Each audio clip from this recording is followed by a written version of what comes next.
शर्मा, बहुत शुक्रिया नीरज आपका ज्वाइन करने के लिए। भारतीय सहाफ़ी हैं, नामवर सहाफ़ी हैं, भारत के किसी तारुफ के मोहताज नहीं। और साथ ही कर्नल रिटायर्ड शैलेंद्र सिंह मेरे साथ मौजूद हैं। आपका भी बहुत शुक्रिया कर्नल साहब ज्वाइन करने के लिए। पाकिस्तान से मेरे साथ मौजूद है ब्रिगेडियर रिटायर्ड हारिस नवाज साहब, किसी तारुफ के मोहताज नहीं है। और लंदन से मेरे साथ मौजूद हैं अतर काज़मी साहब। काज़मी साहब आपका भी बहुत शुक्रिया ज्वाइन करने के लिए।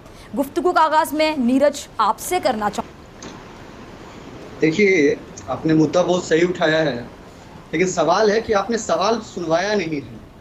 किस कॉन्टेक्स्ट में मैडम ने, प्रिंसिपल मैडम ने क्या कहा, या आपने हमें नहीं सुनवाया। आपने केवल जवाब सुनवाया। हम आपसे गुजारिश करते हैं कि पहले हमें ज़रा सवाल सुनवा दीजिए, फिर हम समझ जाएंगे कि जवाब उनका क्या है पूरा का पूरा।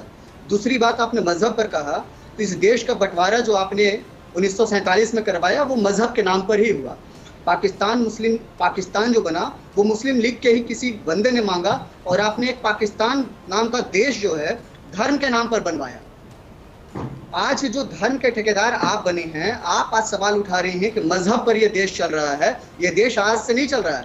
1947 और शायद 1947 के बहुत पहले हमारे यहाँ राम मंदिर पर हमला हुआ, बाबरी मस्जिद बनाया गया, या उसके और पहले मोहम्मद गोरी जैसे लुटेरे यहाँ आए। आप कह रहे हैं मजहब आपके आज की बात है। मजहब जमाने से चलता यहाँ आ रहा है, और जमाने से मैं तो कर रहा हूँ सदियों से चलता आ रहा है। अच्छा शर्मा साहब, सॉरी मैं आपकी बात काट रही हूँ जी। आपने कहा, आपने जो मजहब के हवाला दिया, आप मुझे बताएं कि तब भी ये क्यों हुआ था, तब ऐसा क्या हो रहा था और अब ऐसा क्या हो रहा है? आपने नहीं देखा कि भारत में कितना जुल्म किया जा रहा है माइनॉरिटीज पे, खास तौर पे मुसलमानों पर? आप भूल गई जो पाकिस्तान में हो रहा माइनॉरिटीज पर।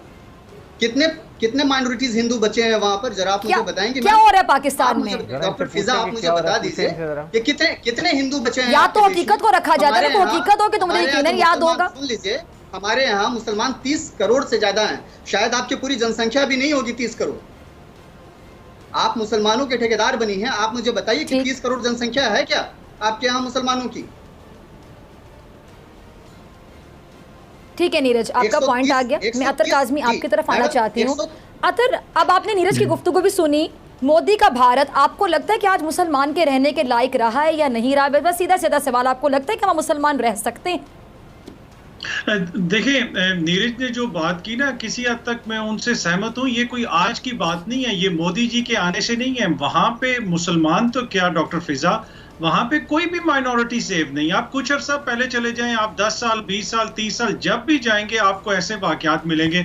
मैं आपको एग्जांपल दे देता हूं कि ग्राहम स्टेन्स जो एक फादर थे, क्रिश्चियन फादर थे, उनको 99 में जब बीजेपी की हुकूमत थी जिंदा जला दिया गया अपने 2 बेटों के साथ। एक बेटे की उम्र 10 साल थी, एक 6 साल उम्र थी। और जिस शख्स ने दिलाया, बजरंग दल के साथ उसका ताल्लुक था, आरएसएस और बीजेपी का वो सपोर्टर था, उसको बाद में इंटरनेशनल प्रेशर जब पड़ा उसको सजा दी, उसको सजाए मौत आई। जो इंडिया की सुप्रीम कोर्ट ने उसको कम्यूट कर दिया बाद में और उसको चेंज कर दिया लाइफ सेंटेंस में। और अपने फैसले में ये लिखा इंडिया की सुप्रीम कोर्ट ने, जस्टिस बीएस चौहान और एक और जस्टिस थे, उन्होंने ये लिखा कि जो कन्वर्जन होती है ये बहुत जो है गलत चीज है। और उन्होंने जस्टिफाई करने की कोशिश की कि जब आप लोगों को कन्वर्ट करेंगे तो इस तरह के वाकये तो होंगे। सो मच सो के फिर इंटरनेशनल जब उनके ऊपर प्रेशर पड़ा तो बाद में उनको अपने फैसले से वो चीजें एक्सपंज करवाना पड़ी 3-4 दिन के बाद। तो ये हालत है वहां पे। बाबरी मस्जिद का इन्होंने जिक्र किया। इंडिया की सुप्रीम कोर्ट कहती है कि बाबरी मस्जिद को गिरा दो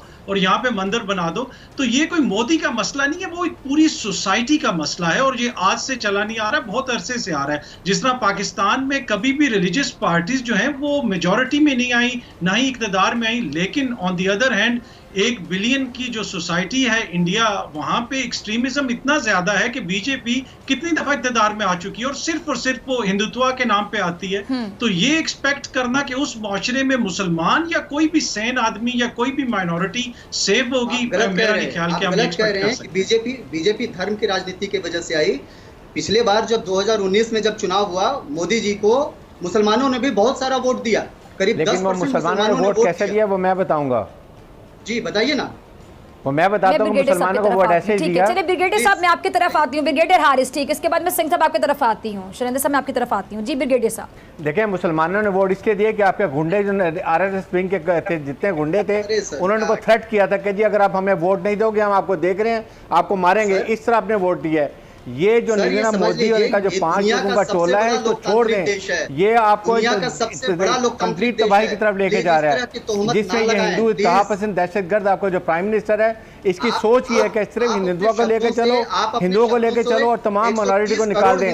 मेरे ख्याल में कल शैलेंद्र खड़े यहाँ पर मौजूद हैं, उनसे पूछेंगे क्या हिंदुओं का, सिखों का आपने हाल किया है 84 में जब गोल्डन टेम्पल में आप गए थे, अभी आपने पंजाब में देखा कैसे सिख खड़े हुए थे। आप तो अपने दलित को नहीं छोड़ते हैं, अपने रिलीजन को नहीं छोड़ते हैं, आपने दलित के साथ क्या किया, उन बेचारों को आपने क्या हाल किया हुआ है। इसके अलावा आपने इस वक्त इसको सीए को देखें, आप एनएलसी को देखें, पीआरसी को देखें, आपने कश्मीर को किया, तो आप तो पूरे के पूरा चाह रहे हैं कि इंडिया को तबाही की तरफ लेके जा रहे हैं। ये नरेंद्र मोदियों का जो आपको तबाही की तरफ लेके जा रहे हैं। अगर आप देखें तो इस वक्त हमारा प्राइम मिनिस्टर हर दफ़ा आपको पैगाम देता है, अमन का देता है, आप उसको गलत समझते हैं, बड़े कमजोरी की बात है।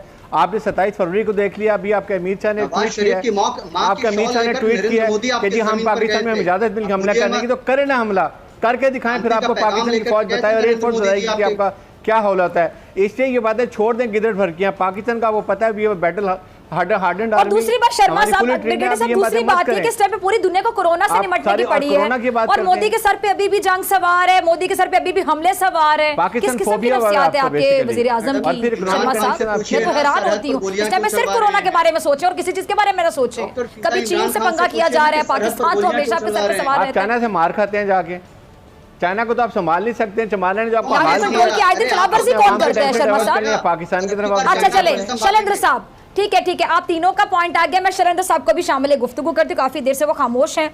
आपकी तरफ आ रही हूँ कर्नल साहब, आपके एक चैनल है आपके मुल्क का एनडीटीवी, पांडे साहब आप जानते होंगे जी, उन्होंने अपने ट्विटर पर, अच्छा मैं शैलेंद्र साहब से कुछ पूछना चाह रही हूँ, पांडे साहब ने ट्वीट किया जो कि एनडीटीवी से ताल्लुक रखते हैं, उन्होंने ट्विटर पर एक वीडियो पोस्ट की है। 42 साला मोहम्मद अनवर है, सरकारी दफ्तर के सामने मर गया। अब सुने क्या हुआ, नाज़रीन आप भी सुने, उसकी लाश को कचरा उठाने वाली गाड़ी में डालकर ले जाया जा रहा है। सर एक तरफ मुसलमानों को लव जिहाद, फिर कोरोना जहाद का जिम्मेदार ठहरा रहे हैं, और दूसरी जानिब डॉक्टर्स उनका जो इलाज करना चाह रहे हैं, नहीं करना चाह रहे, वो इनकार कर रहे हैं। क्यों? क्योंकि वो मुसलमान है तो हम इलाज नहीं करेंगे। और तीसरी जानिब वो मर रहे हैं तो उनको इतनी तजलील कि उनको अब कचरे में फेंका जा रहा है। फिर आप किस मुंह से भारत के लोग कह देते हैं कि ये सेक्युलर मुल्क है? सेक्युलर का मतलब क्या होता है? आज शैलेंद्र साहब आप जरा समझा दें। साहिबा मैं आपको एक रिक्वेस्ट करूंगा कि जैसा डिस्कशन मैं देख रहा हूं, अनफॉर्चुनेटली मुझे लगा आपने बिल्कुल अच्छी शुरुआत करी कि हम देशों को किस तरह अच्छी दिशा में ले जा सकते। मेरे ख्याल हम अपने मुद्दे से भटक रहे हैं।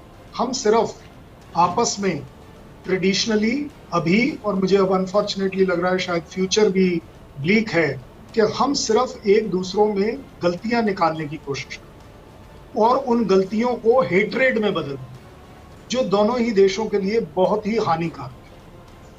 जहाँ तक आपके स्पेसिफिक सवाल को अगर मैं ले लूँ कि किसी बेचारे इंसान की अगर मौत हो गई और उसे एक बिल्कुल इज्जत की दफन मिलनी चाहिए, ये बिल्कुल सही बात है, उसको ज़रूर मिलनी चाहिए, चाहे वो किसी भी कौम का हो, किसी भी रिलीजन का हो, लेकिन हर एक को ये हक है कि उसको इज्जत के साथ दफनाया जाए, इज्जत के साथ जलाया जाए, इज्जत के साथ उसका दाह संस्कार किया जाए, इसमें कोई डाउट नहीं। और अगर कहीं भी गलती हुई है, मैं आपके इस टीवी फोरम पर माफी मांगूंगा उस आदमी से जिस आदमी के साथ ये जाती है। ये बिल्कुल नहीं होनी चाहिए, क्योंकि हमारे देश का ये कैरेक्टर ही नहीं है कि किसी को गलत तरीके से, गलत तरीके का कोई भी उसका रिलीजियस लाइंस के ऊपर बहिष्कार। शैलेंद्र साहब आपने बड़ा आला ज़र्फी का मुजाहिरा किया, लेकिन मुझे सिर्फ इतना बता दें कि आपके देश का अगर एक कैरेक्टर नहीं तो आपके देश में ऐसा हुआ कैसे? मैं उसी पर आ रहा हूँ, मैं उसी पर, क्योंकि मुझे मालूम था कि आपको कैरेक्टर मुझे प्रूव करना पड़ेगा, क्योंकि कुछ चीजें दिखती हैं लेकिन दिखाई नहीं देती। मैंने कैसे और मेरे देश ने अपना कैरेक्टर दिखाया जब कारगिल में नॉर्दर्न लाइट इन्फेंट्री के उन सभी सोल्जर्स को कांधा दिया, इज्जत के साथ दफनाया, क्योंकि किसी को ऐसा लगा कि अगर हम ये कह देंगे कि ये सैनिक हमारे हैं तो शायद इज्जत कम हो जाएगी, जबकि इसमें इज्जत कम नहीं होती। ब्रिगेडियर साहब आपसे जवाब लूंगी इसका। नहीं, आप जवाब लीजिएगा, सुन लीजिए। मैंने सिर्फ अपना कैरेक्टर बताया, आप कंप्लीट कीजिए। जी जी। मैं किसने गलती करी मुझे नहीं, उस पर डिस्कशन नहीं करना।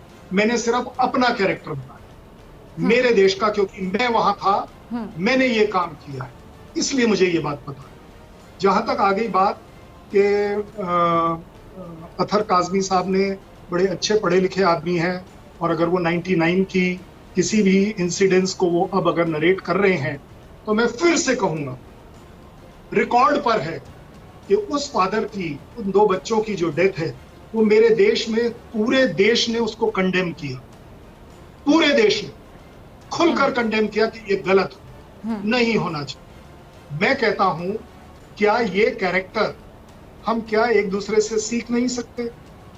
आप जहां तक लड़ाई की बात कर रहे हैं ब्रिगेडियर साहब, कि लड़ाई करनी है तो कर लीजिए, मेरे ख्याल आप और मैं उस फौज के लोग हैं जो सेंसिबली ये जरूर जानते हैं, लड़ाई किसी भी मुद्दे का पूरा सोल्यूशन नहीं हो सकता, चाहे आपको अच्छा लगे बुरा लगे, हो ही नहीं सकता। और ये तो भी फिर आपका नरेंद्र मोदी हर वक्त उसके सर पे जुनून क्यों सवार रहते हैं? हर वक्त हम लोग की धमकियां देने की वजह क्या है? शैलेंद्र साहब, आप बड़ी अच्छी गुफ्तगू करें, यकीन जानिए मुझे आपकी गुफ्तगू अच्छी लग रही है, लेकिन सॉरी टू से आपके जैसे सोच रखने वाले भारत में कितने परसेंटेज आप बता दें। ब्रिगेडियर साहब आप बताइएगा, फिर अगर आपकी तरफ आती हूँ, देखें कितने % लोग आपके बारे सोच रखते हैं शैलेंद्र साहब? डॉक्टर फिजा, बात यह है, देखें यही मैं बात करता हूँ कि बिल्कुल ठीक है, इसीलिए पाकिस्तान के प्राइम मिनिस्टर ने और चीफ आर्मी स्टाफ ने अमन का पैगाम दिया। जब अभिनंदन को पकड़ा तो अगले दिन ही छोड़ दिया, चलो we give a just peace gesture. क्या इस पे शायद वो ख्याल है, उसमें भी कमजोरी समझ, और उस पे भी भारतीय मीडिया ने क्या क्या खबरें चलाई, आपको याद होंगी। मतलब जज्बे खैर सगाली के तहत छोड़ा गया, और वो कहते हैं डर गए हम। क्यों डरेंगे भाई? अगर देखें कैरेक्टर की बात है तो जिस हालत में वो गिरा हुआ मिला था हमें, हमने उससे डरना था। कर्नल शैलेंद्र बात ठीक करेंगे, ये कैरेक्टर की बात है तो आप बताएंगे जो मुसलमानों को जिस तरीके से बेदर्दी से सड़कों पर मार के, डंडे मार के मार दिया जाता है, अगर कोई गाय लेके जा रहा है उस गरीब को मार दिया जाता है, उसके बाद जो जुल्म होता है अभी दिल्ली में, इसका जवाब शर्मा साहब आपसे लूंगी, जरा सुनिएगा ब्रिगेडियर साहब के पॉइंट्स। ये जो एक इंतहा पर सोच है जो नरेंद्र मोदी ने, और इनके साथ जो अमित शाह है, राजनाथ सिंह है, अजय डोभाल है, ये जो अब इनकी सोच है इसको बदलने की जरूरत है, तभी ये 2 मुल्क रह सकते हैं। दोनों न्यूक्लियर मुल्क हैं, हमें पता है कि हमारी फौज कैसी है, आपको पता है कि आपकी फौज कितनी कमजोर है, वो लड़ाका भी नहीं, सिर्फ नहिते कश्मीरी औरतों बच्चों बड़ों को मार सकते हैं, इसके अलावा तो कोई करना नहीं है। ये चीज मैं आपको बताना चाहता हूँ कि 1965 का जंग हारे, 1971 का जंग हारे, 1999 भी आपसे हार गए। 1999 में किसने हार गया? कारगिल में आपको कितनी मार गई, भूल गए आपको? क्या पीछे भागते फिर उसके बाद आप लोग 16 की बात करें, ये बात ना करें, उसके बाद कारगिल पे आप जाके कारगिल 60